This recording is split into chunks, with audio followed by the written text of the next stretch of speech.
повече да са силика прилика. Мислил, най-после намислил, натоварил една кола с сливи, че тръгне по селата да ги продава.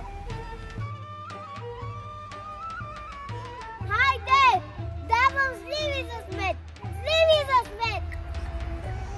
Жени, моми, баби, болки, решаха ли се да метат къщи? Да се надпреварват коя повече смет да събере, да повече сливи да вземе. Пък смет дал Господ колкото искаш.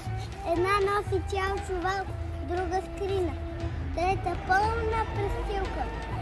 Носи ти се хваля.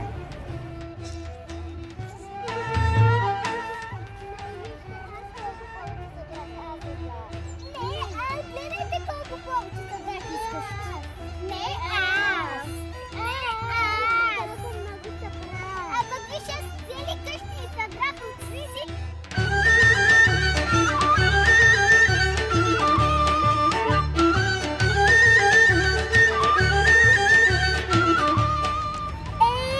Гледайте колко съм събрала, че повече от вас и от вас, че за толкова смет ще ми дадете повече сливи. Аз тая смет събрах и още толкова имам да събирам. Аз цяла година да събирам не мога и я събра, то се насъбрало колкото искаш.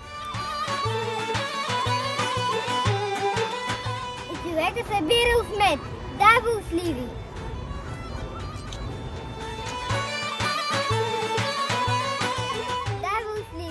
Всички доволни, а пък той не може да ви нарадва. Най-после дошло едно хубаво момиче, което стискало малко смет в една кърпа. Хубаво, девойко, много малко си събрала, какви сливи да ти дам за толкова малко смет. Бих донесла и повече, Чичо, ама нямаме и тя не е от нас. Дадоха ни съседите, задето им помагат да метат. Дани. Кметът като чул това, много се зарадвал. Такова чисто и работливо момиче, дето не държало една пръщинка смет, но вкъщи ще бъде най-добра къщовница. Тая поискам да заха и радост по